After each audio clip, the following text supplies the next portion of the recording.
सबके जय श्री राम। अभी नया साल आवे वाला बा। नया साल में आप सब पे राम जी की कृपा बनल रहे, यही कामना के साथ आप सबके नया साल के अग्रिम बधाई। और इस अवसर पे अपन कामना एक गीत का माध्यम से व्यक्त कर रहल बनी। वीडियो पसंद आई शेयर लाइक कमेंट जरूर करब सभे, और पेज की भी फॉलो करब सभे। आई सुनल जाओ।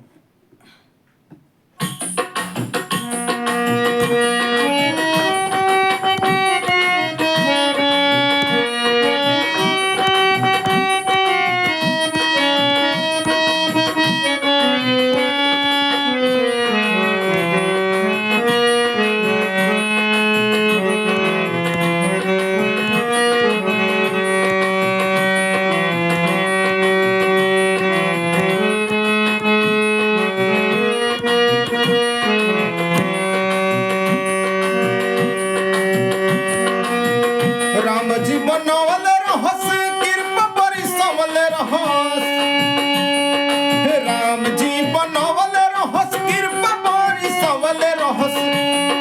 निके निके बीते नया साल हो बटे इहे त कामना हमारे हो बटे इहे त कामना हमारे।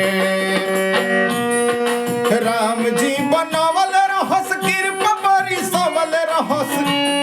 निके निके बीते नया साल हो बटे इहे त कामना हमारे हो बटे इहे त कामना हमारे। नया साल मुबारक नया साल मुबारक नया साल मुबारक नया साल मुबारक नया साल मुबारक नया साल मुबारक नया साल मुबारक नया साल मुबारक।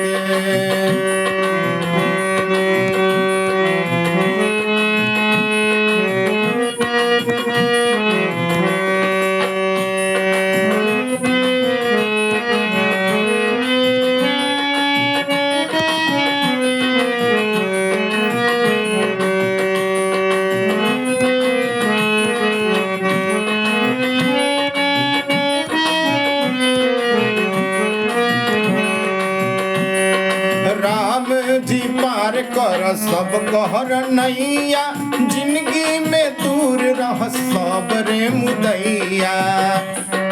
राम जी पार कर सब कहर नैया, जिंदगी से दूर रह सब रे मुदैया।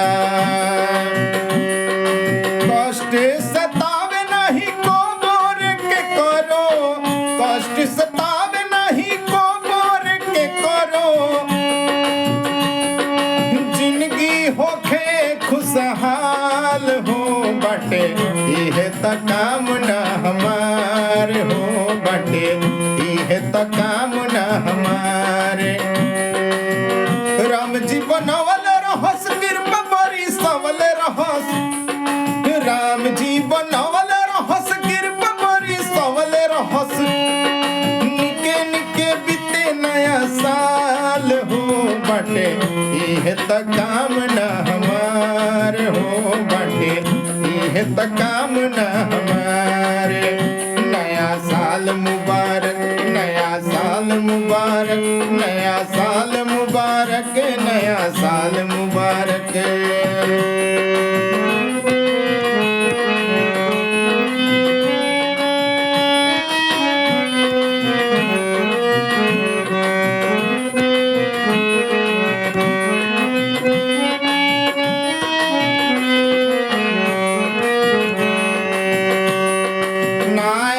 साल में बन जाई काम हो, जपत रहे बाबू राम जी के नाम हो।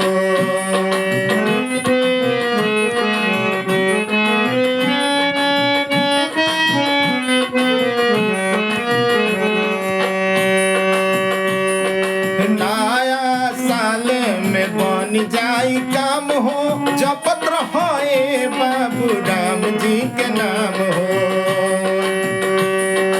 कहेल बीजे होले होई सब तोहर, कहेल बीजे होले होई सब तोहर।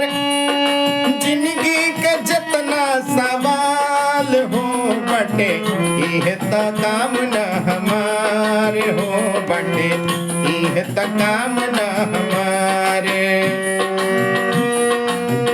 राम जी बनवल रहस, राम जी बनवल रहस, कृपा बरसवल रहस, निके निके बीते नया साल हो बटे, इह त कामना हमार हो बटे, इह त कामना हमारे। नया साल मुबारक, नया साल मुबारक, नया साल मुबारक, नया साल मुबारक, ओ नया साल मुबारक, नया साल मुबारक, नया साल मुबारक, नया साल मुबारक, ओ नया साल मुबारक, ओ नया साल मुबारक, ओ नया साल मुबारक, नया साल मुबारक।